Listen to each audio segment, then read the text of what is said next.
Muy bien, vamos a empezar con la clase de hoy, que es una pequeña introducción a lo que yo llamo el hermoso mundo de los microorganismos. Van a ver ustedes que es realmente hermoso, ¿verdad? Y si nosotros a veces nos creemos los amos y señores de la vida en el planeta, después de este curso pienso que lo vamos a reconsiderar. Voy a hablar brevemente sobre la evolución de la vida en el planeta y además esta clase tiene como dos componentes. Otro es una pequeña introducción a la microbiología clásica, ¿verdad? Quienes en los primeros eh, investigadores, los que impulsaron esta ciencia como tal. Y bueno, vamos a terminar un poquito con las perspectivas y lo que se conoce hoy y cómo ha avanzado la microbiología como tal, luego con todas las nuevas tecnologías de secuenciación y otras, ¿verdad? Entonces, cómo hemos podido explorar ese maravilloso mundo que permaneció oculto por muchísimos años. Y lo primero que quiero eh,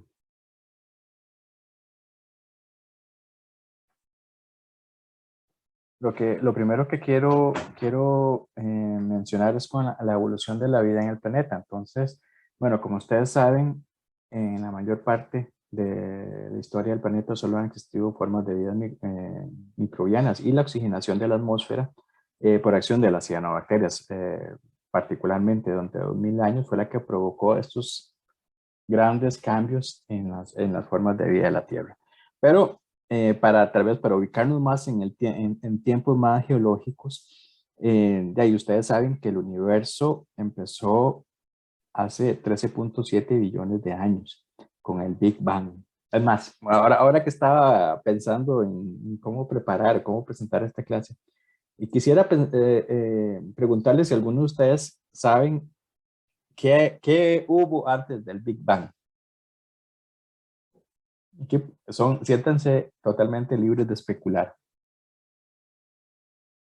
A los que les gustaba un poco la astronomía, porfa, ¿qué Digamos, hubo antes del Big Bang? yo lo que tengo entendido es como que solo, bueno, la idea que había visto, no sé, en algún video de YouTube o no sé, es como que solo no podemos como entender qué hubo como antes del Big Bang porque como tal, digamos, con el Big Bang se creó como el tiempo, digamos, como el concepto de tiempo. Entonces preguntar como qué había antes de, como que no podemos, no sé, visualizarlo, digamos, mentalmente. Eso es lo que tenía entendido, Así digamos. que, bueno, lo que dicen todos, ¿verdad? O el consenso que hay es que el tiempo y el espacio se originó a partir del Big Bang, ¿verdad? Pero bueno, era una pregunta provocadora que a veces, ya aún así, ya es como una respuesta como fácil, pero bueno, al menos para mí, no sé, ¿verdad? Es un poco no suficiente. Pero si asumimos eso, hace 13.7 billones de años se dio el origen del universo. Hace más o menos 4.5 billones de años, 4.6 billones de años, se dio la formación del sistema solar, se dio la formación del sistema solar y con esto el planeta Tierra. Y vean ustedes que más o menos durante 4.6 billones de años a más o menos 3.8 billones de años, ya a los 3.8 billones de años apareció las primeras formas de vida en el planeta. Y estas son cianobacterias y existe el registro fósil, el primer registro, el registro fósil más antiguo que se conocía era en Australia de 3.5 billones de años. Sin embargo, hace tal vez un par de años descubrieron unos estrematolitos, que son estas rocas que contenían las cianobacterias en Groenlandia, datados de 3.8 billones de años. Y a partir de ahí, ven ustedes, digamos que se dio la formación del planeta y en un tiempo muy corto, a mi juicio, apareció la vida. Y a partir de ahí, de 3.8 billones de años, se dice que, bueno, aparecieron alguna forma de bacterias, alguna forma de arqueas y algunas líneas nucleares básicas, ¿verdad? Entonces, eh, en estos momentos, entonces se dice que, bueno, ya las bacterias son fototróficas y además productoras de oxígeno. Entonces se empezó vamos a subir un poquito, Durante 3.8 a casi los 3, digamos, casi por los siguientes miles de siguiente billón de años, empezó a haber un cambio de una atmósfera anóxica a una atmósfera óxica. Más o menos a los 3.7 billones de años aparecen las primeras trazas, o se especula, las primeras trazas de formas eucariontes, ¿verdad? Y ya con esto, ya en un ambiente, en una atmósfera óxica, y que de un pronto a otro, digamos que pasó de punto 1 a 1%, ¿verdad? Entonces se dio toda digamos, una explosión en el origen de la vida, ¿verdad? Y a partir de eso, más o menos hace cerca de hace 2 billones de años se dio el desarrollo de la capa de ozono. Paralelamente, eventos de endosimbiosis, ¿verdad? Entonces, la fusión, por ejemplo, de alguna célula un poquito más grande con un cloroplasto o con una mitocondria, ¿verdad? Y entonces ya hace, bueno, es curioso que nosotros paralelamente a esto, yo siempre digo que me parece interesantísimo que ahora está muy en moda hablar de los microbiomas, ¿verdad? Y nuestra estrecha dependencia de los microbiomas y particularmente visto desde un punto de vista humano, ¿verdad? Y que, bueno, estamos apenas descubriendo todas las importantes funcionalidades que tiene para la salud, tanto física como mental. Pero para mí el evento de endosimbiosis fue, de alguna manera también sería el primer microbioma que existió. Y bueno, a partir de más o menos, no sé, 1.3 billones de años, podemos decir que empiezan el origen de los eucariotas modernos. Por ejemplo, no sé, los hongos se han trazado más o menos a 1 billón de años, ¿verdad? Que son también organismos súper primitivos. Antes de eso también existían otras formas aún más primitivas como, no sé, las amebas, ¿verdad?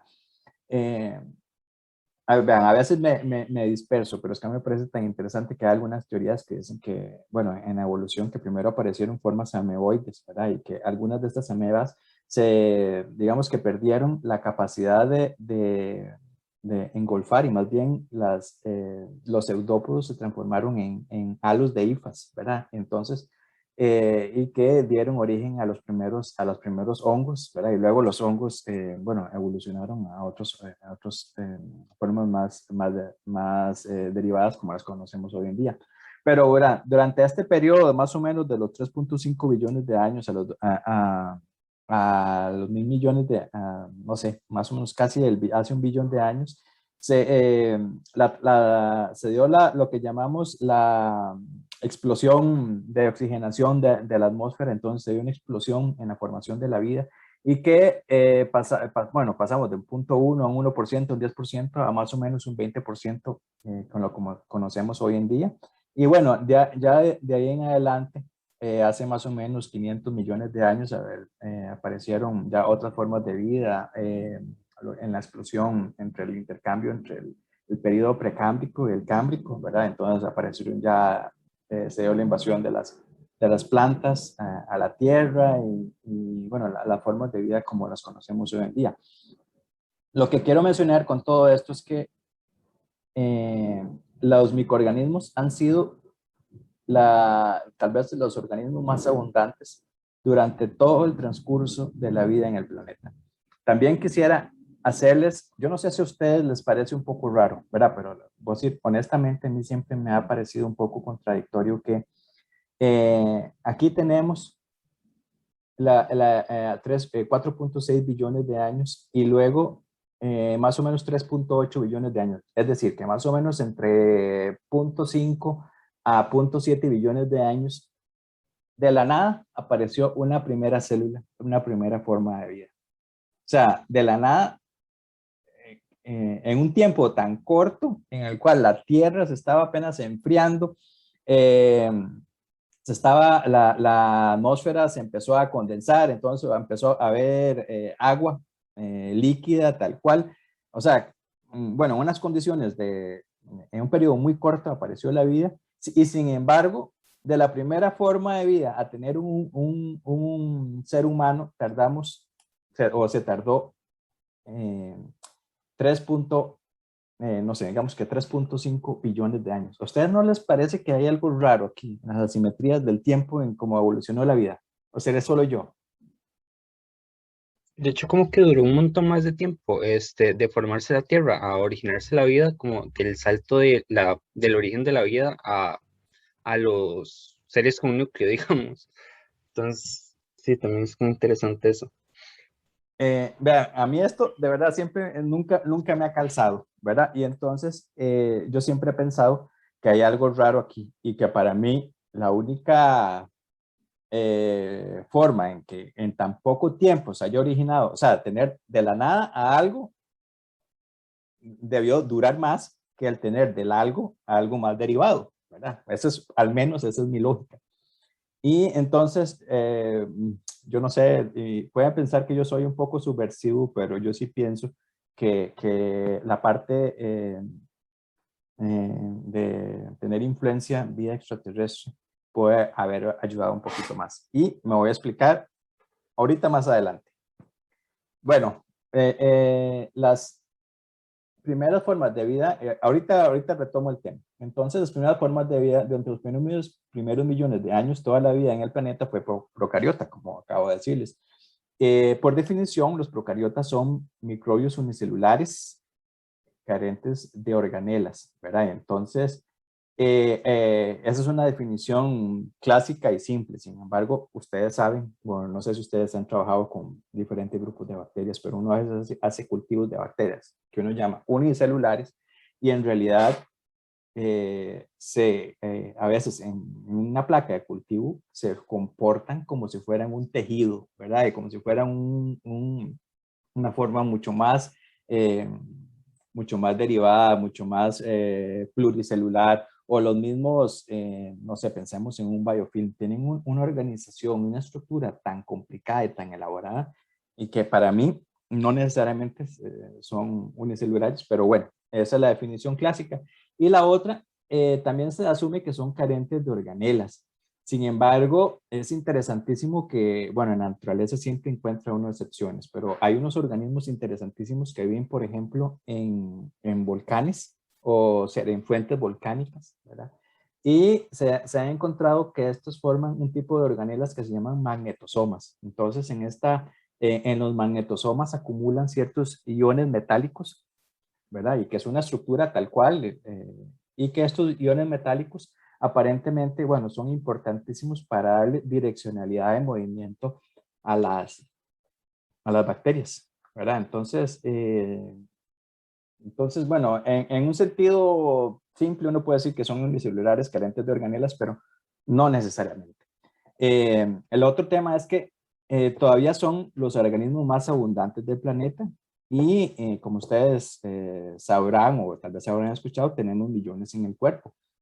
Se estima que más o menos los seres humanos tenemos, eh, bueno, se ha estimado que los seres humanos tenemos más o menos 30 billones de bacterias, 30 billones de células humanas. Sin embargo, la cantidad de bacterias en el cuerpo humano se ha estimado más o menos en 38 billones de células. Y se dice que esta relación entonces, que más o menos nosotros somos del cuerpo humano, solo un 43% de las células son células humanas. El resto son bacterias.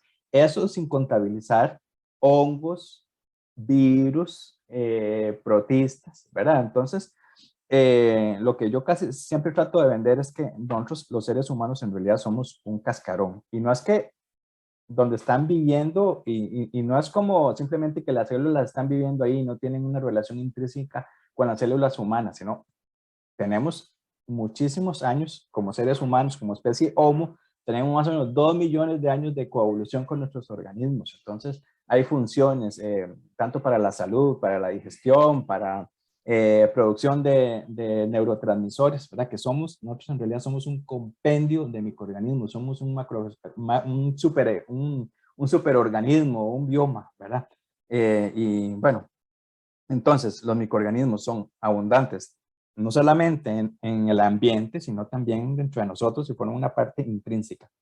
Y bueno, otro dato es que tanto las bacterias como las arqueas son procariotas muy pequeños y normalmente varían entre 0.2 a 10 micras. Y vean, este número de 0.2, apréndanselo. Es como un estándar para quienes trabajan en laboratorio, ¿verdad? Entonces, cuando uno filtra por 0.2, uno dice, estoy filtrando todos los microorganismos. Entonces, ustedes tienen que filtrar, no sé, algún medio, o lo esterilizan o lo autoclavan, o a veces, no sé, un antibiótico o cualquier otra sustancia, por ejemplo, que se tuviera que inyectar o así, se filtra por un filtro de 0.2 porque se asume que todos los microorganismos son más grandes que eso.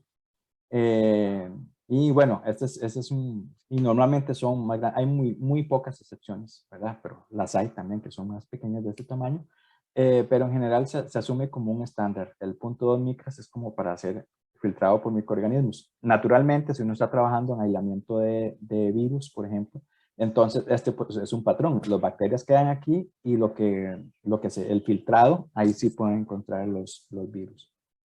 Y bueno, estos son algunos esquemas de cómo se ven los estrematolitos. Estos son los australianos, ¿verdad? Que son piedras con las diferentes capas. Y bueno, aquí estos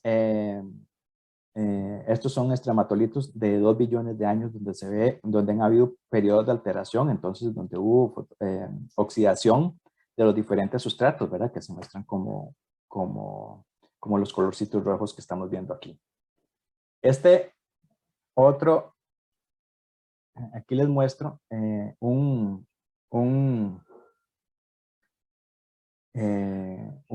la foto de un fósil de una cianobacteria, y esta es con una cianobacteria actual. A la izquierda, bueno, ustedes ven, no sé si a ustedes les parece, pero a mí me parece sumamente parecidas, ¿verdad? Estos son bueno, cianobacterias que no sé si ustedes conocen, a mí se parecen mucho a un género Nostoc, ¿verdad? Entonces, eh, el género Nostoc tiene estos heterocistos que es como un rosario, ¿verdad? Pero tiene algunos que son centrales, que es donde, por ejemplo, se dan procesos de fijación de nitrógeno, y tiene las células normales, ¿verdad? Y bueno, pero ya tenemos estos fósiles muy antiguos. Y nada más lo que quería mencionar con esto es que si a veces pensamos que la vida y la evolución cambia rápidamente, también hay cosas que casi no cambian, ¿verdad? Porque probablemente ha sido un modelo muy eficiente. Ok. Aquí quisiera mostrarles que a mí me encanta pensar en esto, en que si pensáramos un poco la evolución de la vida en el planeta, como si fuera un reloj, y entonces, bueno, ya hablamos que hace 4.6 billones de años se dio el origen, el origen de la vida en el planeta, pero pensamos que es un reloj de 12 horas, ¿verdad? Entonces, para verlo un poco proporcionalmente. Durante este tiempo no hubo nada, y de la nada apareció el primer procarionte.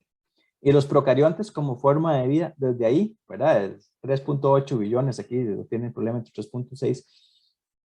Tenemos los procariontes como una de las formas más permanentes a lo largo de la vida del planeta.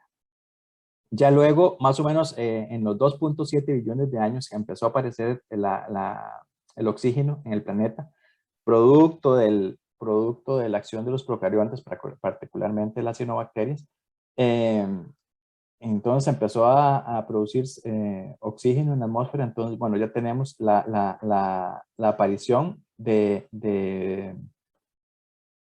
las otras formas de vida, ¿verdad? Y luego aparecemos en más o menos 2.3, tenemos las primeras células eucariontes unicelulares, y ya más o menos, no sé, 1.5 más o menos billones de años tenemos las formas multicelulares. Los animales han aparecido más recientemente, ¿verdad? Hace unos cuantos millones de años. Después, bueno, el tema es que si lo vemos en este periodo de vida, normalmente los humanos aparecimos así, en esta última esquinita del tiempo. Otro detalle de esto es que algunas veces utilizamos la palabra arqueana, ¿verdad? Para definir cosas que son muy viejas, ¿verdad? Y entonces de ahí provino un poco la palabra que después se convirtió en un dominio de la vida, que son las arqueas. Entonces fueron normalmente relacionadas con ambientes extremas, lejanas.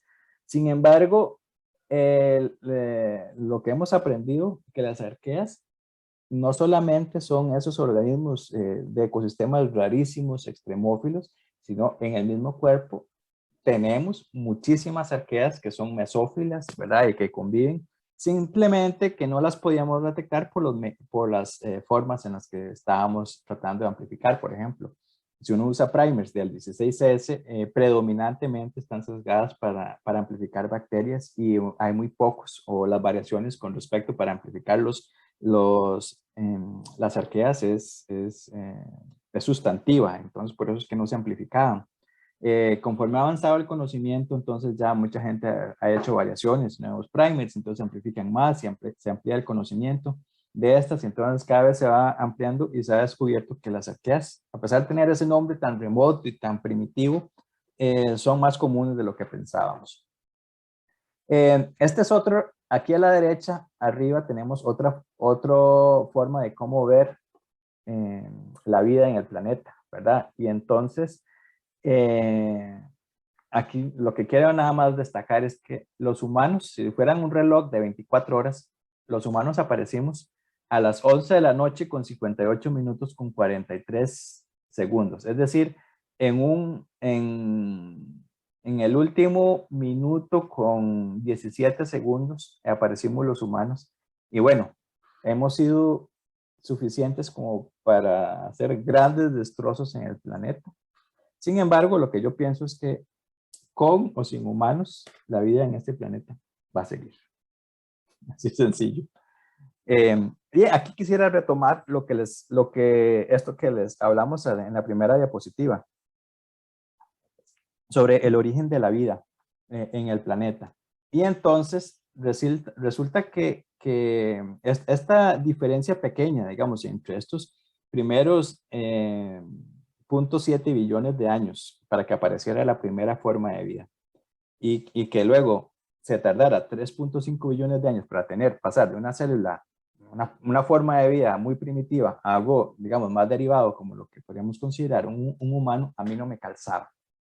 Y entonces he descubierto, pero desde los 70s hay una gran cantidad de gente que está diciendo que sí podríamos tener, que la origen de la vida puede ser extraterrestre. Aún así, yo no creo que el origen de la vida sea el extraterrestre. Sin embargo, hay diferentes evidencias. Entonces, las principales han caído varios meteoritos que tienen más o menos entre 7 a 0.4 millones de años, es decir, que son anteriores al sistema solar. Y en estos meteoritos, y hay dos particulares que han sido muy, muy interesantes. Uno es Murchison, que cayó en los 60s en Australia. Y curiosamente, no sé si ustedes escucharon hablar hace, no sé, un par de años que cayó el meteorito Aguasarcas. Y estos han sido muy importantes porque datan de un periodo anterior a la creación del sistema solar. Entonces, lo curioso es que en ambos han detectado aminoácidos, han detectado pentosas, y este último es un paper que salió hace como 2 meses que han detectado etanolamina, que es un fosfolípido de membrana, y lo han encontrado en el polvo interestelar. ¿Qué me lleva a pensar de todo esto? Es decir, y ahí ya me calza un poco. La vida en estos primeros 0.7 billones de años no fue que pasó de la nada a tener una primera célula, ¿verdad? Simplemente fue que todos los componentes llegaron de externos al planeta y simplemente se ensamblaron y ya empezó, ¿verdad? Entonces no fue de la nada, sino que simplemente lo que fuimos fue como decir una maquila que rápidamente puso las partes juntas y ya se dio, digamos, la explosión de la vida. De todos estos, tal vez el más interesante y lo que no calzaba es que, digamos, uno puede encontrar ribosas, uno puede encontrar aminoácidos. Sin embargo, el componente más difícil tal vez y el que pudo haber, digamos, dar una aceleración más drástica y más importante es tener membranas, ¿verdad? Y entonces, ahora que se descubrió estos fosfolípidos en polvo interestelar, este es un PNAS que salió hace poquito, bueno, ya es como un pequeño empujón a la vida. No sé si alguien tiene alguna duda hasta aquí.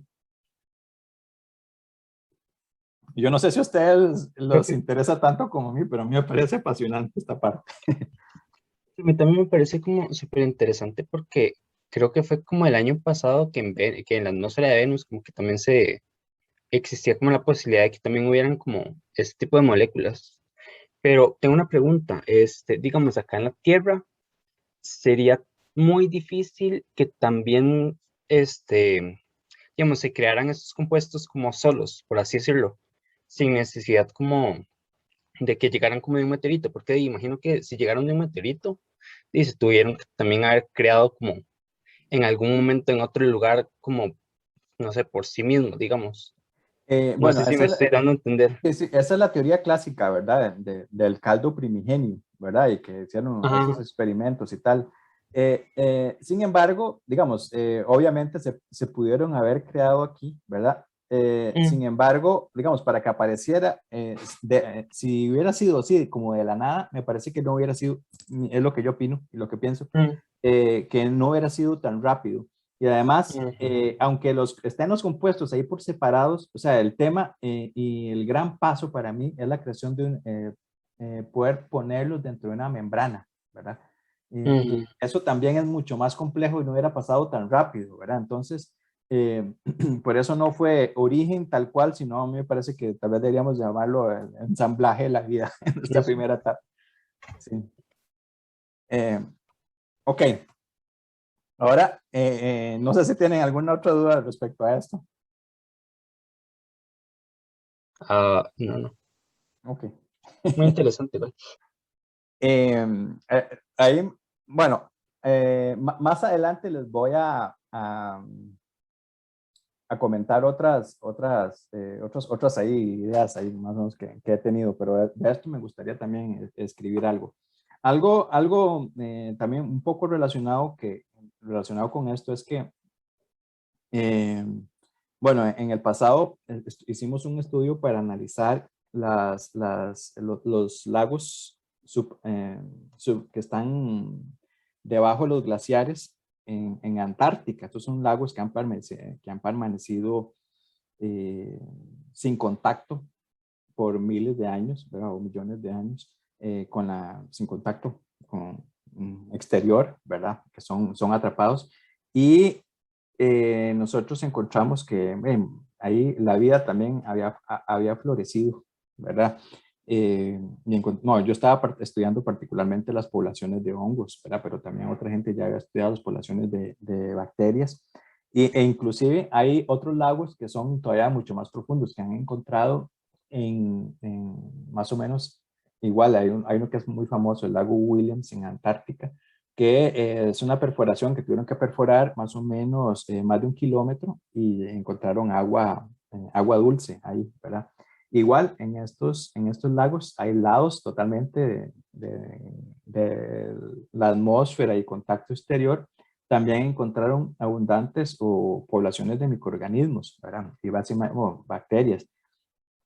Y entonces, bueno, para otra prueba de que la vida en el planeta es muy antigua, pero también, no sé si ustedes vieron tal vez creo que fue el año pasado, que hay varias sondas que están estudiando la Luna y perdón, que están estudiando Marte y encontraron lagos de este tipo que son ubicados a altas profundidades.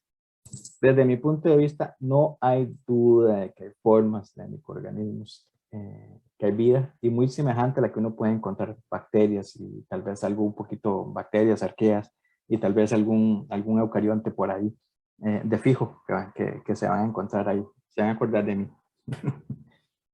Sí, y bueno, no solamente ahí, sino en Europa, ¿verdad? Esta luna de Saturno y otras. Entonces, la vida, pero probablemente ha sido ayudada por estas otros procesos de ensamblaje que existieron. Ok, hasta aquí. ¿Todo bien? Vamos a continuar ahora. Vamos a pasar de los millones de años hasta más o menos cuando los humanos empezamos a darnos cuenta de que existían los microorganismos y les empezamos a dar un uso. Y entonces uno de los primeros donde se ha documentado más o menos bien y que es el uso más antiguo que conocemos de los humanos sobre los microorganismos es de 8000 AC, donde en el Cáucaso, que es la región de Georgia, estas son las provincias separatistas rusas, encontraron evidencias en ánforas de la fabricación de vino. Bueno, aquí en el sur del Cáucaso. Entonces, imagínense. Más o menos, bueno, se sabe que nosotros, los humanos, nos domesticamos hace más o menos 11.000, en el 11.000 AC, y bueno, ya 3.000 años y ya empezamos con varios procesos en los que se utilizaron microorganismos. Luego, hace más o menos 100.000 AC, los sumerios y los babilonios usaban también levaduras para fabricar cervezas.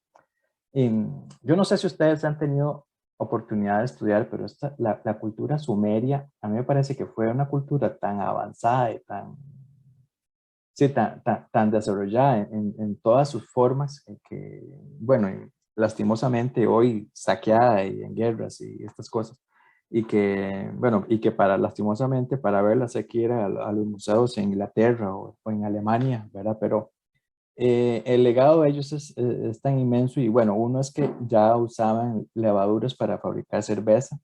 Luego, hace más o menos 4.000 años, ya existe evidencias de que los egipcios fermentaban pan con la levadura casera.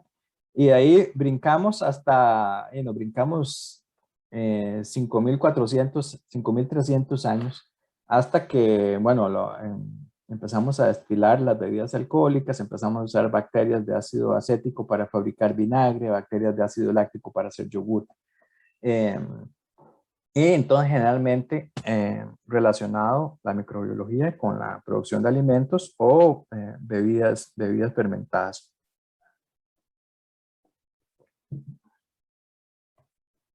Bueno, aquí, bueno, no sé, aquí estaba viendo, no sé si han visto en Netflix que hay una historia lindísima del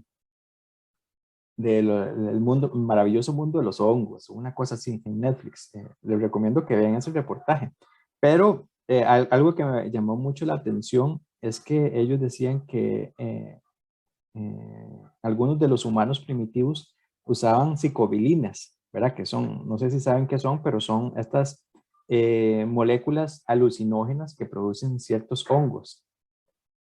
Y que ellos, hay gente que propone que eso, digamos, el usar estos hongos alucinógenos de estos humanos primitivos, les ayudó a expandir ciertas capacidades cerebrales, pero también a imaginar herramientas y diferentes usos, y que de alguna manera esta relación con la microbiología y sobre las sustancias que se producían, ayudó mucho en la evolución no evolutivo biológicamente, sino de un punto de vista más cognitivo, ¿verdad? Y en la creación de herramientas y diferentes cosas.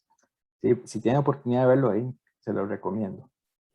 Ahora, desde un punto de vista formal, se considera que se han definido varias eras de la microbiología y la primera empieza con Van Leeuwenhoek, o Van Leeuwenhoek, no sé cómo lo pronuncian adecuadamente, que este fue un científico ahí como muy interesante. Bueno, en realidad nunca fue un científico, él en realidad fue un comerciante apasionado por la ciencia. Entonces fue la primera persona que descubrió el mundo microbiano. Entonces, él desarrolló eh, no sé si lo podemos llamar microscopio, esta lente. Estas lentes se llaman biconvexas montadas sobre platinas en un latón. Y entonces, bueno, que todavía existe esta y se puede ver en un museo en Ámsterdam. Y con esta, él lograba ver inclusive bacterias, ¿verdad? Entonces, él empezó a escribir y a hacer sus notas y sus dibujitos. Son protozoarios, glóbulos rojos, las células del sistema capilar. Inclusive, y por eso se dice que es el padre de la microbiología tal cual, porque empezó a escribir diferentes tipos de bacterias, entonces bacilos, cocos y espirilos. Esto a diferencia de Robert Hooke, que él simplemente declaró las células y las vio, pero son cosas mucho más macroscópicas en comparación con el nivel de detalle que tuvo Van Leeuwenhoek. Y bueno, sin embargo, una cosa tal vez interesante es que este chavalo, a pesar de hacer esas descripciones y haber hecho ese invento, digamos que nunca lo socializó y entonces digamos que no compartió el conocimiento y por tanto digamos que el mundo de la microbiología fácilmente se pudo haber adelantado unos 150 años más si él lo hubiera descubierto en ese momento, ¿verdad? Entonces, lo que quiero hacer es un comentario, digamos, relacionados que a veces los científicos tienen sus personalidades o las personas, cada quien tiene sus formas de ver las cosas, ¿verdad? Y tal vez para que no pensaran, no sé quién sabe qué era, ¿verdad? Pero tal vez no compartió pensando que no pensaran que era loco, un hereje o quién sabe qué, o simplemente algún egoísmo, alguna cosa. Sin embargo, si él hubiera compartido esto antes, probablemente la microbiología todavía hubiera avanzado mucho más. La segunda era, empezó, déjame ver. Bueno, luego de esto, otro grande, digamos, uno de los padres de la microbiología es Luis Pasteur, que es el fundador de la microbiología tal cual. Entonces, bueno, él tiene diferentes aportes. Entonces, el primero es que descubrió que los microorganismos son responsables de la fermentación, es decir, de la conversión del azúcar en alcohol, tanto en procesos como para hacer vino, cerveza y vino. También ay, ¿qué pasó aquí? Él introdujo los términos de aeróbico y anaeróbico, introdujo los términos de virus y vacuna, e introdujo la pasteurización, es decir, que someter la comida o ciertas bebidas o algunas cosas a 60 y tantos grados puede ayudar a eliminar los microorganismos. Además, desarrolló vacunas que consiguieron salvar miles de vidas, el cólera, el anthrax y la rabia. Otro de los grandes inventores es Robert Koch. Nada más como anécdota, a mí me hace gracia que en Alemania todas las ciudades tienen una calle que se llama Robert Koch y bueno, en alemán calle se dice Straße, entonces Robert Koch Straße. Se conoce como el fundador de la bacteriología y tal vez uno de los principales aportes es que descubrió el bacillus de la tuberculosis y estudiando el bacillus de la tuberculosis planteó lo que se conoce como los postulados de Koch para entender las enfermedades o los patógenos bacterianos, que en específico normalmente se dice que, bueno, el organismo tiene que encontrar, el microorganismo tiene que estar asociado a una enfermedad, que el microorganismo tiene que ser cultivado y aislado puro, ¿verdad? Y que luego ese aislamiento puro se inocula en un animal susceptible y debe producir la enfermedad. Y, entonces, y de nuevo debe recuperarse el mismo microorganismo, ¿verdad? Entonces, esos son como un postulado clásico. Hoy, bueno, todavía se usa, sin embargo, hoy sabemos que no todos los microorganismos son cultivables, que hay muchos otros patógenos, hay diferentes técnicas de cultivarlos. Sin embargo, en su época fue y por muchos años fue como un principio, ¿verdad? En la microbiología. Él desarrolló diferentes métodos de aislamiento y cultivo de bacterias. De hecho, se aisló con otros investigadores. Entonces, por ejemplo, con Petri, que no se han escuchado las placas Petri, ¿verdad? Que son esas placas originalmente de vidrio que se cultivaban los microorganismos. Un gran descubrimiento fue que el cólera era transmitido a través del agua, ¿verdad? Entonces, bueno, esto permitió salvar miles de vidas. No se sabía si era el aire, la comida o qué era lo que transmitía el cólera, ¿verdad? Entonces encontró particularmente que era en el agua. Y bueno, también estudió otras enfermedades transmitidas por insectos. Luego, de esta primera etapa donde se estudiaban los microorganismos tal cuales, ¿verdad? Una segunda etapa es lo que se llama una era más biotecnológica. Entonces, ya en esta era se caracteriza por entender y estudiar no solamente los microorganismos, sino más bien sus productos, sus enzimas o digamos, cómo se pueden utilizar para producir algo. Y tal vez esto también fue, ya, la creatividad a veces aparece de la necesidad, dicen. Y mucho fue que hubo diferentes restricciones impuestas durante la Primera Guerra Mundial y no habían diferentes cosas, ¿verdad? Eh, y entonces la gente tenía que ingeniárselas. Aquí hubo un pequeño punto de aparte. Dice mi papá que cuando él era muy pequeño, él nació un poquito después de bueno, antes de la Segunda Guerra Mundial, pero entonces estaba niño cuando en la Segunda Guerra Mundial, que a Costa Rica, antes llegué muchas de las cosas, los cuchillos, muchas de las cosas metálicas, todas las cucharas y tenedores y todo esto, se importaban de Alemania, pero obviamente el metal en ese momento se usaba para otras cosas durante la guerra, entonces dejaron de importarse. Entonces dice que cuando él era pequeño, que él se recuerda a mi abuelo haciendo cucharas, cucharitas de madera, ¿verdad? Porque decía, es que ya los alemanes ya no se consiguen, ¿verdad? Porque ya no se exportan.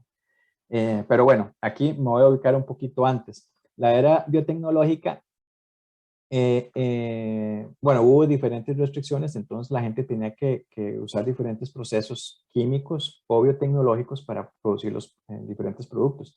Entonces, uno muy importante es el que Neuberg usó, descubrió un proceso para la producción de glicerol y a partir de glicerol se puede usar nitroglicerina y bueno, con la nitroglicerina, como ustedes saben, se pueden hacer explosivos. Entonces, lo que hizo fue lo que se llama fermentación dirigida con Saccharomyces. Entonces, agregando álcali y sulfito de sodio al depósito de fermentación alcohólica, se formaba el glicerol.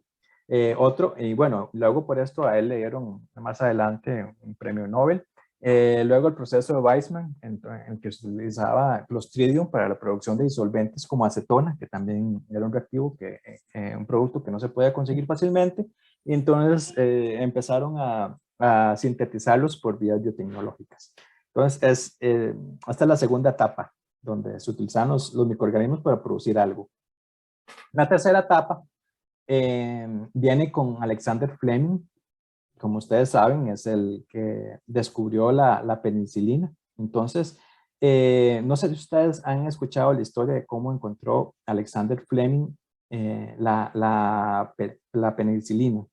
Y aparentemente fue como muy anecdótico, ¿verdad? Él simplemente, él estudiaba, estaba tratando de encontrar algo que matara a Staphylococcus aureus, que ustedes saben es un patógeno, bueno, un patógeno de piel y que, bueno, afecta, tiene diferentes, desde las espinillas hasta gangrenas o puede comprometer la vida de personas inmunosuprimidas, por ejemplo. El tema es que él estaba buscando eso, tenía el cultivo y dejó los cultivos en una esquina del laboratorio y se fue de vacaciones, ¿verdad?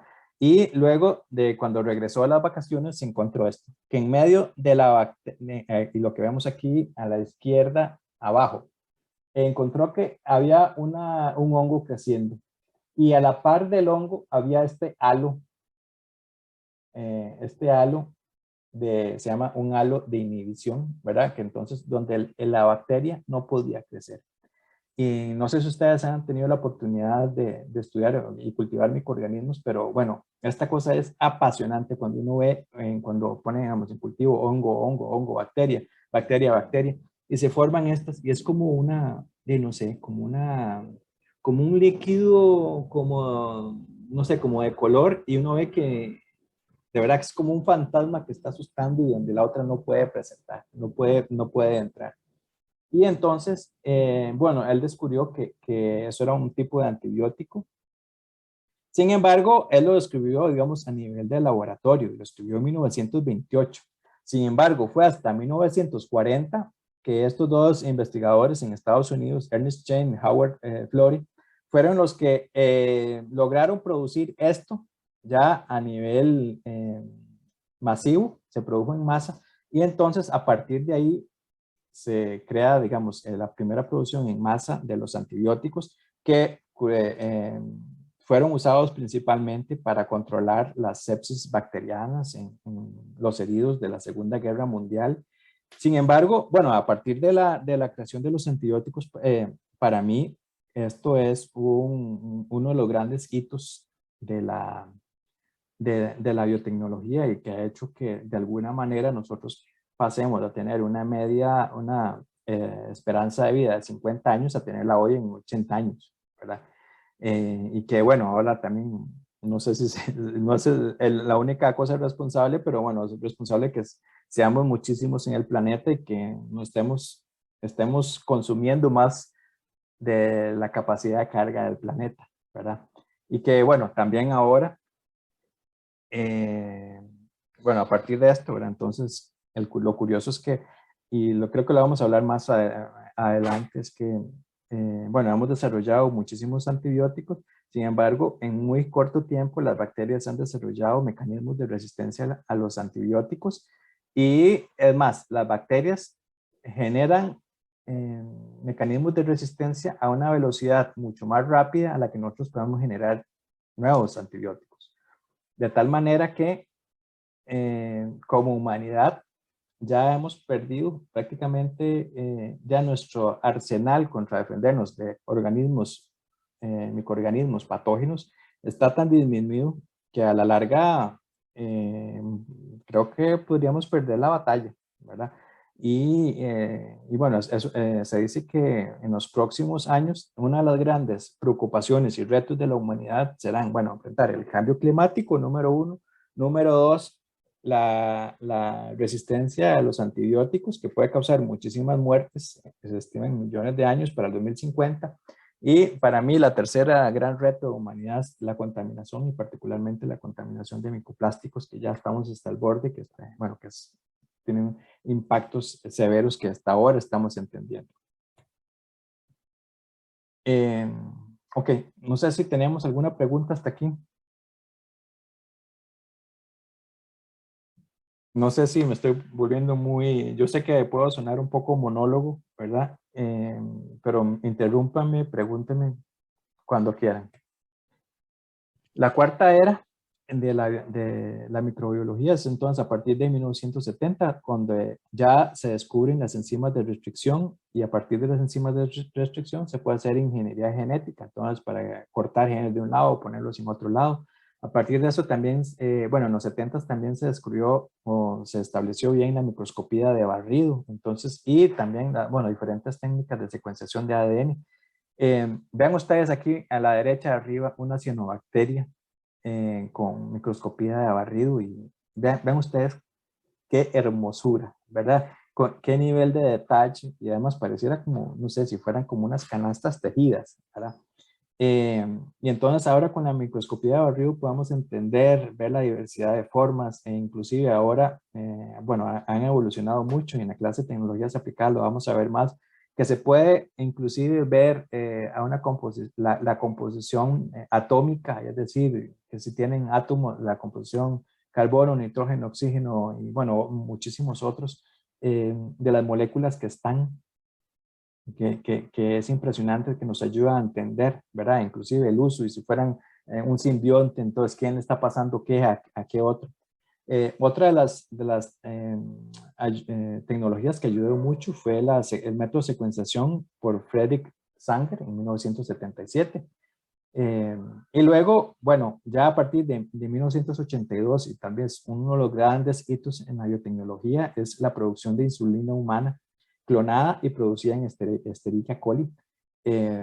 Y bueno, entonces ya esto, vean ustedes que la insulina humana clonada y producida en Escherichia coli es, digamos que uno de los primeros transgénicos. Y desde ese momento, la gente se inyectaba un producto transgénico en la sangre, ¿verdad?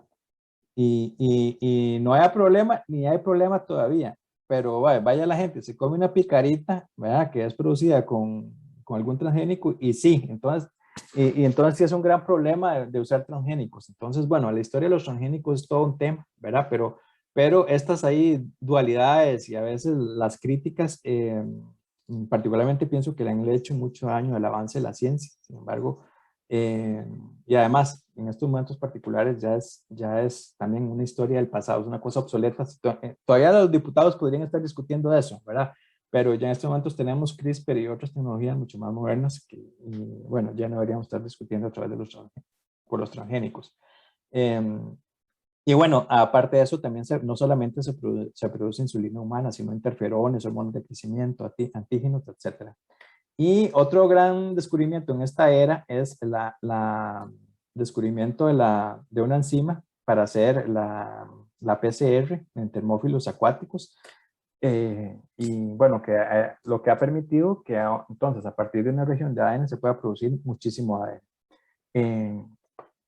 Como ustedes sabrán, ahora hay muchísimas otras análogas polimerasas, análogas a la TAC, ¿verdad? Hay otras que funcionan, por ejemplo, a temperatura ambiente, y que entonces son, o que tienen mayor sensibilidad, o inclusive hay otras polimerasas, otros sistemas que son más bien que tienen baja fidelidad, entonces se usan en momentos en que se quiere crear mutantes, por ejemplo. Pero bueno, hay diferentes opciones. Profe, una pregunta. Sí. ¿Qué son los interferones? Es que nunca lo he escuchado.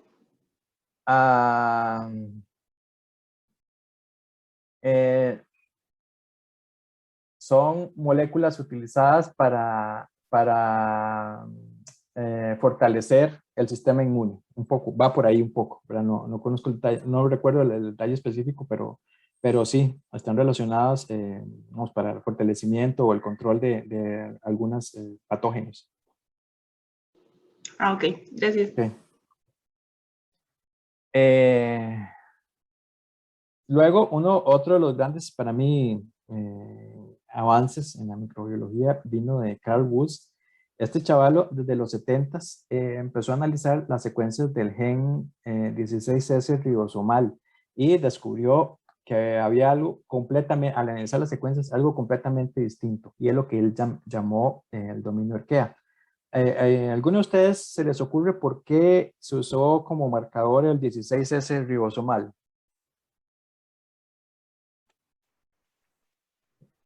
Bueno, porque tiene los dominios muy conservados, ¿verdad? En diferentes organismos. Bueno, esa es una muy buena respuesta, pero algo un poquito más, ¿alguna otra razón? Vean, el tema es que todos los microorganismos tienen ribosomas, ¿verdad? Y los ribosomas en realidad pueden representar, no sé, un 70, un 80% del material genético presente en los microorganismos. Entonces, por eso fue como el estándar para poder identificar los microorganismos, ¿verdad? Entonces, hasta ese momento, bueno, él se enfocó en algo que estuviera en todos y, como dijo Andrés, algo que está relativamente bien conservado. Y entonces, a partir de eso, analizando las secuencias, él encontró que ya el sistema de la vida era distinta, ¿verdad? Entonces, él hasta el momento, y yo no sé, el otro día estaba hablando con algunos ahí estudiantes, cuando yo estaba en la escuela, a uno le decían que había el árbol de la vida se dividía en 5 reinos: animales, hongos, plantas, protistas y monera. Y monera, digamos que cubría todo lo que eran, bueno, podríamos decir procariontes, ¿verdad? Y bueno, a mí alguien me dijo, alguien que llevó el curso el año pasado, me dijo que todavía se sigue digamos, el curso de bachillerato de biología, digamos, para el colegio, todavía existe esa clasificación, ¿verdad? O peor aún, y aquí, perdón por la crítica, ¿verdad? Pero el currículum universitario de una escuela de biología todavía se basa en este árbol de la vida arcaico que no existe hace por lo menos 30 años, ¿verdad? Entonces, bueno, la actualidad del árbol de la vida es que tenemos los procariontes, se dividen en 2 dominios de la vida, uno que es bacteria, el otro que se llama arquea, y luego tenemos el otro, los eucariontes, eucaria, ¿verdad? Que tiene diferentes filos. El tema de cómo están estos organizados, si bacteria primero, arquea y derivados de eucaria, esta es como la hipótesis más fuerte. Sin embargo, hay diferentes modelos alternativos, ¿verdad? Pero esta es casi que, y la evidencia, última evidencia está soportando esto. Esto lo vamos a ver con más detalle, no sé si en la clase de diversidad o en la de genética, una de las dos, pero vean ustedes, el árbol de la vida ha cambiado. Y el gran mérito para Carl Woese, él lo planteó en los 70s y no fue hasta más o menos en los 90s que se empezó a aceptar, pero ya hoy es plenamente aceptado, ¿verdad? Hay gente que habla, hay terminologías ahí intermedias como eubacteria y no sé cuánto, eso no existe, ¿verdad? Existen 3 dominios, bacteria, arquea y eucaria. Y bueno, otra vez, con todo respeto, a mí me parece que no sé cómo lo habrán aprendido ustedes en biología o en introducción a la biología o en sus cursos básicos, pero esto es así, ¿verdad? Y ya tiene, no sé, más de 20 años de ser aceptado por toda la comunidad y bueno, es bueno que vayamos cambiando el chip. Perdón, ¿ustedes cómo lo aprendieron? ¿Así? ¿Cuando oyeron biología o no? ¿Alguien, porfa? Profe, en mi colegio me enseñaron monero todavía. Es que qué increíble. Pero en la escuela de biología sí lo enseñaban, sí. Ah, sí, Bueno, la escuela de me acuerdo biología. de Sí, en la escuela de biología enseñan como actual, digamos, pero en el colegio todavía se enseña como monera, yo creo. Ok. Bueno, Sí, pero... es que, perdón, en Sí, el sí. plan de estudio del ministerio todavía se enseña la clasificación de Whittaker de 1970 y no se ha actualizado, entonces por eso es que se siguen enseñando así. Increíble, increíble. Y bueno, pero me alegra escuchar que la escuela de biología ya lo enseña así, ahora como es, pero ojalá que el currículum de la escuela también se modifique de acuerdo al árbol de la vida. Pero bueno, y este es un pequeño resumen de las nuevas perspectivas o los grandes pasos a la historia. Entonces empezamos con Van Leeuwenhoek en 1676, Robert Koch, luego vino Gradsky, que es un microbiólogo de suelos que también hizo grandes aportes. En 1977, secuenciación Sanger.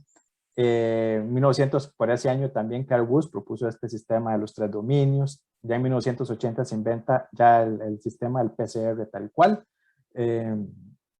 Luego, ya en los 90s, Giovannoni fue el primero en empezar a estudiar lo que se llama, lo que uno conoce, una metagenómica, o conocer toda la estructura de las comunidades microbianas.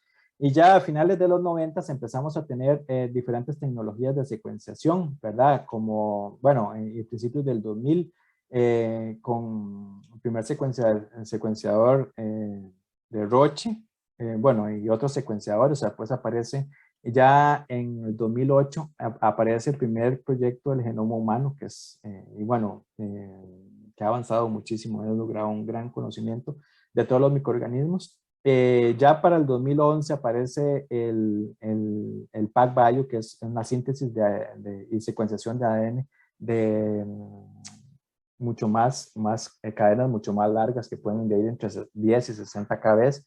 Ya el 2015 empiezan procesos para entender todo el microbioma del ambiente, entonces por ejemplo el microbioma del océano y de alguna manera podríamos incluir aunque el CRISPR empezó a estudiarse y a desarrollarse por aquí, ¿verdad? Ya por lo menos fue un Nobel en el 2020. Ay, mira. ¿Ves? Aquí tengo una presentación que aquí se me olvidó que la tenía en una diapositiva del otro curso y que, como vean, aquí quisiera hacer notar que desgraciadamente eh, muchos de los avances en la ciencia han tenido un gran sesgo hacia los hombres y no se ha reconocido apropiadamente a las mujeres, ¿verdad? En otra diapositiva, yo tengo una diapositiva en la que menciono diferentes contribuciones de las mujeres a la ciencia y sobre todo a la microbiología, pero la tenía no la pude incluir, se las debo, pero aquí quisiera hacer esa mención importante de que lastimosamente ha habido un sesgo en reconocer preferiblemente los aportes de hombres y invisibilizar los aportes de las mujeres. Sin embargo, bueno, muchísimos, ¿verdad? Y tal vez para el premio Nobel del año pasado, ¿verdad? De Jennifer Doudna, que descubrieron el CRISPR-Cas9, y bueno, muchísimos otros a través de la historia. Perdón por esta importante mención en esa diapositiva. Por definición, entonces, se puede decir que los microorganismos son organismos unicelulares o pluricelulares, procariotas o eucariotas, autótrofos o heterótrofos. Normalmente los microorganismos andan en, como les comenté, de 0.2 para arriba, 0.2 micras, ¿verdad? Entonces, como en este rango, aunque hay algunos que son tan grandes, hay uno que se llama, hay varias hay varios microorganismos que se pueden ver inclusive a simple vista. Hay otros organismos que, bueno, hay unos colegas que estaban estudiando un microorganismo que es una bacteria, se llama Acromacium, que es como que tuviera muchas bacterias en una bacteria, inclusive cada uno, y es una sola bacteria, ¿verdad? Pero que tuviera como muchas vesículas y cada una de esas era una bacteria. Entonces era una comunidad dentro de una célula, y lo curioso es que cada una de esas podía tener hasta 200 ARNs ribosomales distintos o 16S distintos, una cosa impresionante. En todos los microorganismos, la célula realiza por sí misma todas las funciones vitales como el metabolismo, el crecimiento y la reproducción. Estos en verdad a medias tenemos muchísimos organismos simbiontes. Entonces, por ejemplo, hay un caso, hay uno de los microorganismos que se conoce como de los más pequeños, que se llama Wolbachia, que hace simbiosis con un insecto que se llama Bugnera, y resulta que ha reducido tanto su genoma, que ha pasado todos los genes al genoma de la célula hospedera, que la célula hospedera inclusive le sintetiza hasta la membrana celular, ¿verdad? Y solo ha conservado algunos pocos genes básicos en los cuales, por ejemplo, para la síntesis de algunos aminoácidos que son importantes para el hospedero, pero casi todo se ha deshecho los genes para que el hospedero lo tenga, ¿verdad? Y eso lo consideramos vida, un organismo vivo, ¿verdad? Paradójicamente, organismos con genomas inclusive más grandes como los virus no los consideramos vivos. Pero bueno, hay una lo que quiero decir es que hay una gran heterogeneidad, y que hasta el momento se encuentran divididos en 3 dominios: bacteria, arquea y eucaria. Aquí, ya no sé si puedo exponerles algo más volado, pero hay gente que está proponiendo, voy a irme a aquí. Hay gente que está proponiendo que la vida debería ser un poquito más amplia. ¿Ustedes piensan que los virus son organismos vivos o no? Sí, Es Yo que, pienso que no. bueno, yo pienso que, digamos, el concepto como de si un organismo está vivo o no, es como el mismo concepto de especie, en donde es como una clasificación como humana para ayudarnos como a darle sentido al mundo, pero no es algo como que naturalmente existe como una distinción. Digamos, entonces siento que los virus están como en ese punto medio entre lo que consideramos nosotros como algo vivo y como no, y entonces por eso nos cuesta y por eso depende como de qué considere cada quien como que está vivo y así. Entonces, digamos, yo siento que es eso. Yo siento que el problema es más como de cómo definimos que algo esté vivo o no, y no sé, la realidad de eso, y digamos como que en el mundo natural, digamos, esa clasificación puede ser que no exista como tal, no sé si me explico. Estoy de acuerdo. O sea, lo que estás diciendo es que nosotros como humanos necesitamos, ponemos cajitas y necesitamos meter todo en esas cajitas de acuerdo a lo que Exactamente. pensamos y no, ¿verdad? Exactamente. Y entonces, porque hay excepciones y reglas, ¿verdad? Sin embargo, hay gente que está empezando a proponer otras cosas que me parecen muy interesantes. Entonces, como comentamos anteriormente, antes teníamos nada más reinos, luego se crearon los dominios, Y entonces hay gente que está empezando a proponer que la vida podría clasificarse en algo inclusive superior. Entonces hay gente que está proponiendo un nivel superior que se llama series. Es decir, algo que estaría, si estos tres están aquí, algo que está aquí arriba. Y entonces, dividirlo. Entonces, estos tres que están aquí, bacteria, arquea y eucaria, conformarían la serie o parte de la serie que se llama citota. Y habría otra serie que se llama acitota. Bueno, perdón, citota quiere decir dentro de membranas, ¿verdad? Y entonces habría otra serie que se llamaría acitota, es decir, que no está dentro de membranas y que tendría los virus. Y esto otro que voy a decir es una propuesta mía y en algún momento lo haré más científicamente y voy a conseguir plata para hacerlo. Para mí, paralelamente a los virus, yo pienso que todos los elementos genéticos móviles, dígase plásmidos, secuencias de inserción, transposones, pertenecen a este otro mismo dominio. Entonces, bueno, y tenemos un proyecto en esa línea que, por ejemplo, se llama el plasmidoma y que todos los elementos genéticos móviles representan un superorganismo per se, al igual que los virus, y que, bueno, estos mismos deberían pertenecer a este otro serie que se llama acitota. Pero bueno, ahí se las mandé la idea. Luego lo podemos discutir con más detalle. Las bacterias arqueas, entonces, como dije, son procariontes, son bastante similares en tamaño y forma, pero difieren muchísimo a nivel celular. Se diferencian muchísimo en la composición química de sus paredes, en el tipo de lípidos y en la misma estructura de las paredes. Y también en la estructura de la ARN polimerasa. De hecho, la ARN polimerasa de las arqueas es más similar a la de los eucariontes, los eucariontes, que el de las bacterias. Este es un pequeño gráfico donde se ve la biomasa de microorganismos en el planeta. Entonces, bueno, como ustedes saben, la mayor parte de la biomasa la tienen las plantas, pero luego de eso, vean ustedes, los microorganismos, particularmente las bacterias, son los segundos grupo más abundante y el tercero son los hongos en términos de biomasa. Para que vean que no es nada despreciable. Obviamente, si lo vemos aquí, las 2 gigatoneladas que representan los animales y las 0.06 que representan los humanos, o sea, es totalmente despreciable. Este es de la mayoría, este concepto de unseen majority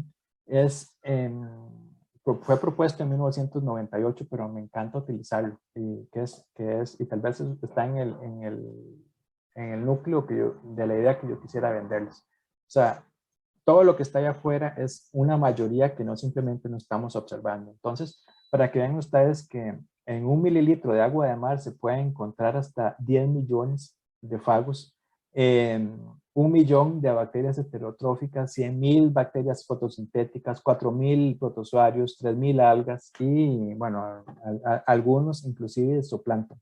Igual, si uno ve la cantidad del volumen, la cantidad de células que hay en el ambiente, es una cosa impresionante. Entonces, ahí hay Edward Olson, no sé si ustedes saben que es el padre de la sociobiología, el que estudiaba abejas, hormigas, un profesor Harvard, que además ha ganado 2 Pulitzer. Él decía que los ecólogos microbianos, ¿verdad? Que basta con ir ahí al patio y agarrar un terroncito para poder tener suficiente material para estudiar toda la vida, ¿verdad? Y es que es así, de esa manera tan gráfica, ¿verdad? Los microorganismos están en todo, en todas, y hay muchísimo por entender, no solamente el quiénes están, sino qué están haciendo. Y bueno, es parte del mensaje principal que quiero venderles. Y bueno, como les estaba comentando, entonces uno puede encontrar microorganismos en gran cantidad de hábitats, entonces en entornos calientes, en respiraderos de aguas profundas, aguas termales. Estas son, no sé si alguien lo conoce o ha ido ahí, son las pailas en el Rincón de la Vieja. Bueno, ahí se han descubierto especies nuevas, hay diferentes microorganismos, pero también nos encontramos subterráneos en ambientes de alta presión. Se han encontrado microorganismos, por ejemplo, imagínense el subsuelo marino, ¿verdad? O el fondo del mar, y a partir de ahí se empiezan a taladrar hasta cientos o kilómetros, inclusive en la roca, y ahí se encontraron microorganismos en ambientes fríos, en ambientes salinos, en ambientes ácidos, alcalinos, y también en ambientes moderados como el cuerpo humano. Y bueno, aquí nada más quería mencionarles algunas aplicaciones industriales de los organismos extremófilos. Por ejemplo, los acidófilos, bueno, que pueden, algunas interacciones que pueden utilizar en, digamos, en industria de alimentos, o psicrófilos también. Otros psicrófilos que pueden utilizarse en la bioremediación, por ejemplo, en ambientes fríos, ambientes templados. Los halófitos, que son tolerantes a la sal, entonces, por ejemplo, tienen muchísimas aplicaciones en la industria de detergentes. Los alcalofilos, es decir, que pueden vivir a condiciones de pH muy altas, que tienen aplicaciones tanto para la industria de detergentes como para el tratamiento de aguas. Aquí en el país, bueno, hay un proyecto que tenemos con unos colegas que hay pocos sitios alcalófilos, pero hay un sitio que llega al pH a 11.5, es una cosa rarísima, inclusive en el mundo. Y bueno, ahí ya tenemos los permisos todo para ir a colectar en el próximo verano, que es bueno, es allá en Guanacaste, cerca de Murciélago, un sitio súper extraño. Y bueno, también tenemos los termófilos que sobreviven en altas temperaturas, que pueden tener usos en tratamiento de aguas o en diferentes procesos. Sí, señor.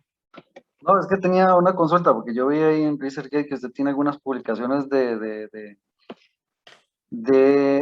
búsqueda de microorganismos en diferentes hábitats. Por ejemplo, vi uno suyo ahí en lagos y otro si no me equivoco, en fuentes de aguas termales. ¿Qué tipo de microorganismos se encuentran en ese tipo de lugares?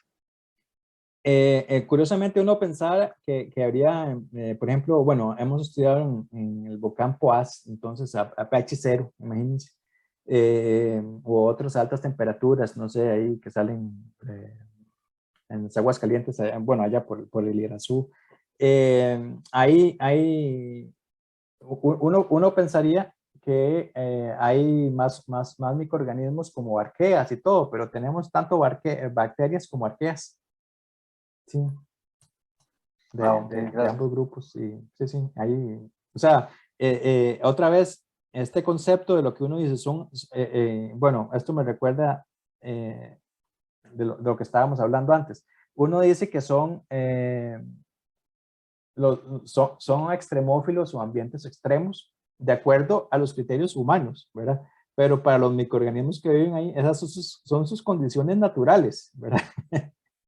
A veces, otra vez, el sesgo humano, ¿verdad? Y en esto, en extremófilos para uno, pero para los que viven ahí son sus condiciones naturales, ¿verdad? Pero bueno, en fin, sin embargo, hay diferentes ambientes y de cada uno de estos hay organismos, enzimas, actividades que se pueden desarrollar, funciones a que se pueden aplicar a la industria, ¿verdad? El tratamiento de metales, etcétera.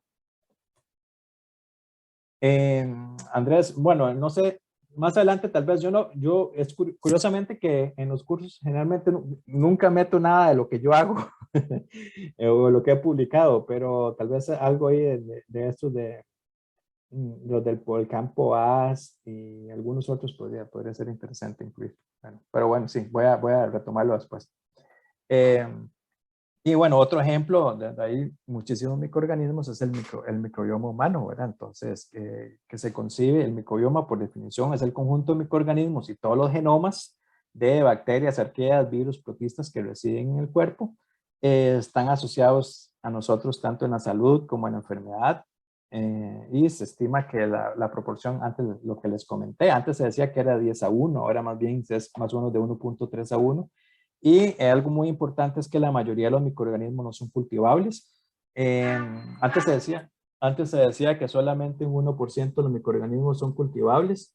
Sin embargo, bueno, hay gente que dice que se ha llegado hasta un 5% de los microorganismos que podrían ser cultivables. sin embargo, un gran reto ahora, y como con el ADN hemos descubierto que la diversidad es muchísimo más amplia, pero entonces se están desarrollando nuevas técnicas de cocultivo,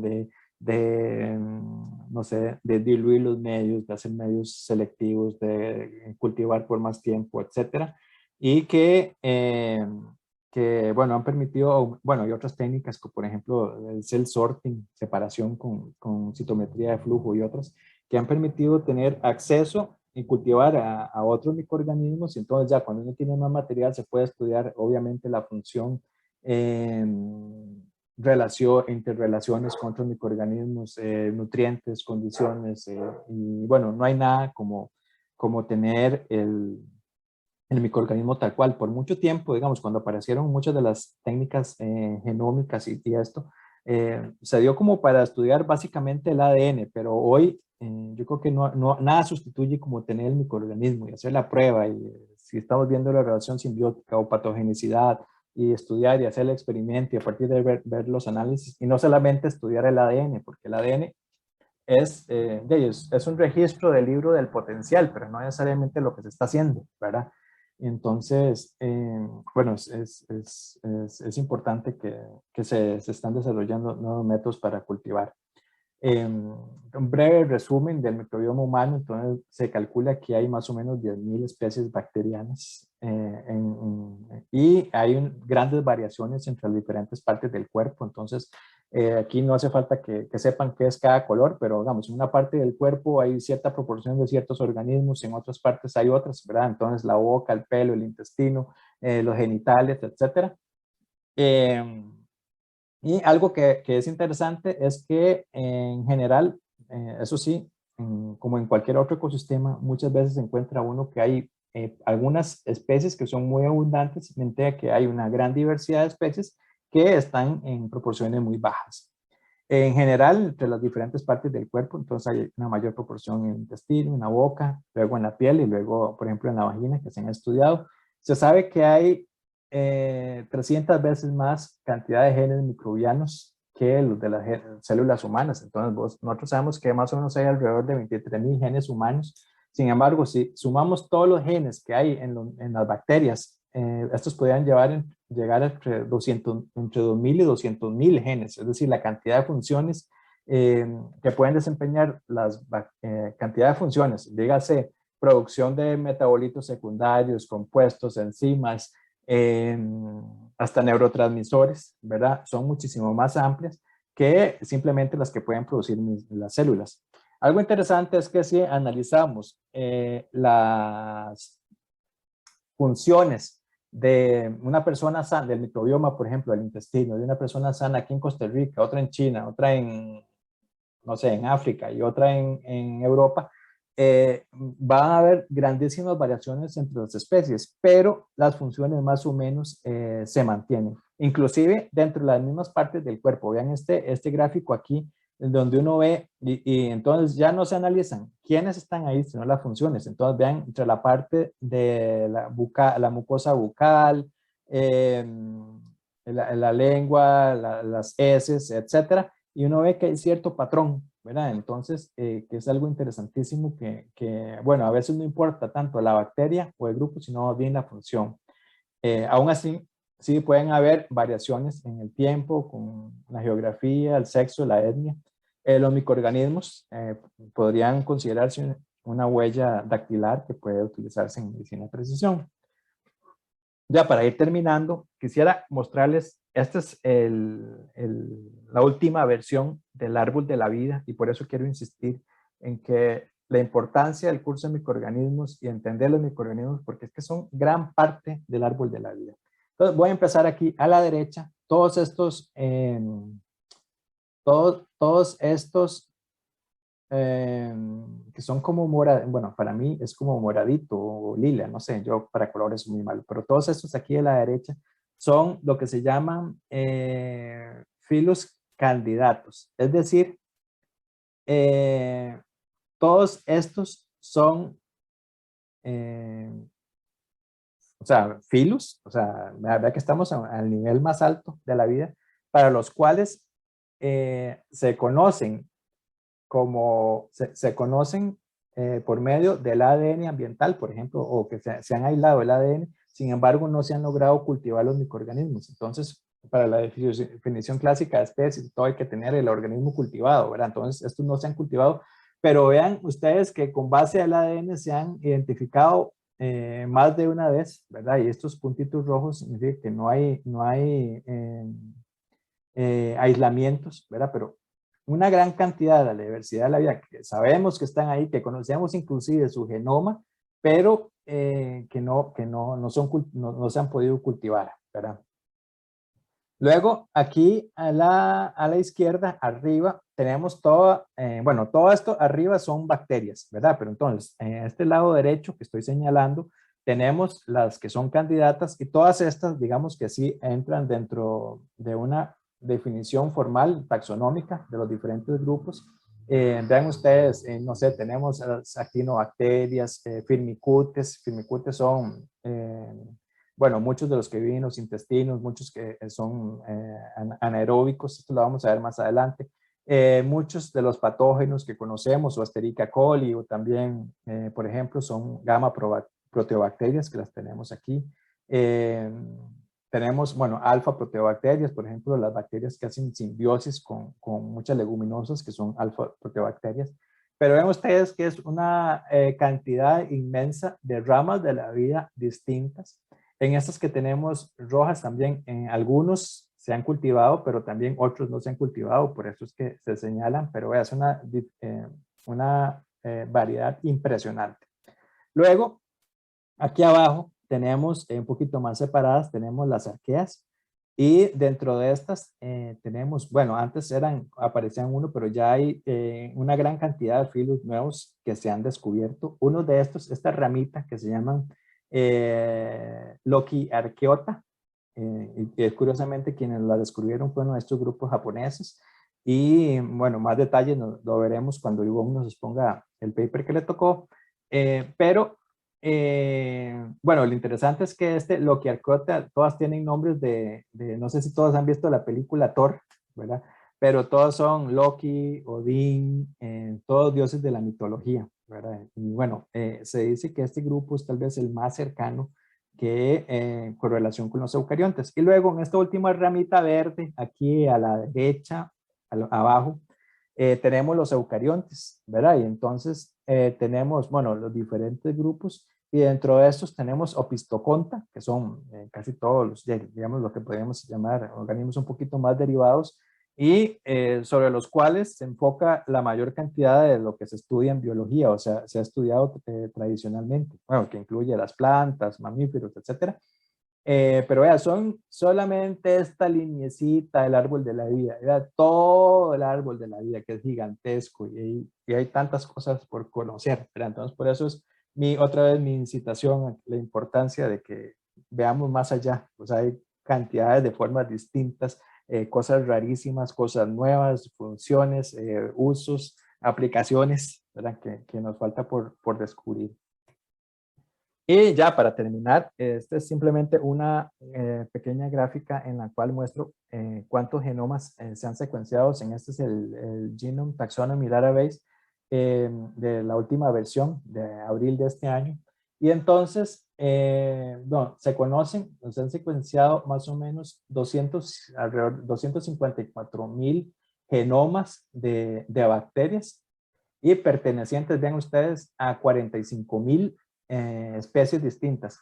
Yo la versión anterior, que es de julio del 2020, para esto había como 30,000.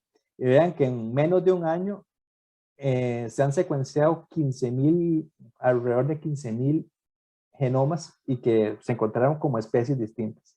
Vean la cantidad de géneros, 12,000 familias, 127 filos de bacterias. Y si lo vemos en términos de arqueas, hay menos, pero también ha cambiado muchísimo.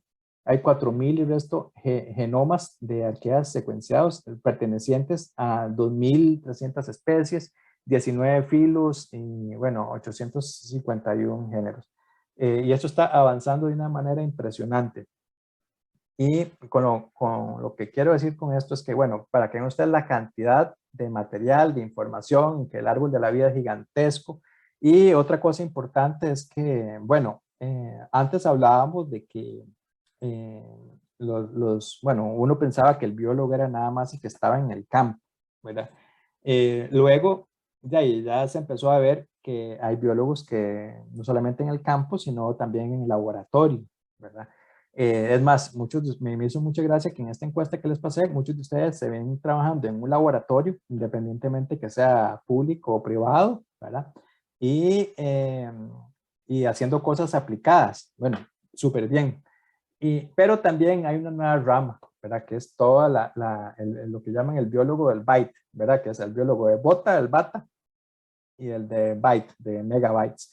Hay muchísima información que se puede analizar para encontrar relaciones, entender los ecosistemas, ¿verdad? Entonces va más allá de estudiar, entender la bioinformática, la ciencia de datos, la metagenómica, y que es todo un campo en el que también hay muchísimo por descubrir, o combinando cosas, ¿verdad? Que uno va y busca en bases de datos, encuentra genes y después los lleva al laboratorio y los prueba, o encontrando, no sé, para hacer biología sintética, ¿verdad? Entonces se pueden armar con diferentes combinaciones, o se pueden noquear genes, primero bioinformático, luego lo prueba uno para hacer nuevos productos. Entonces, bueno, es un campo amplísimo que puede haber y bueno, se los dejo como conclusión de esta clase.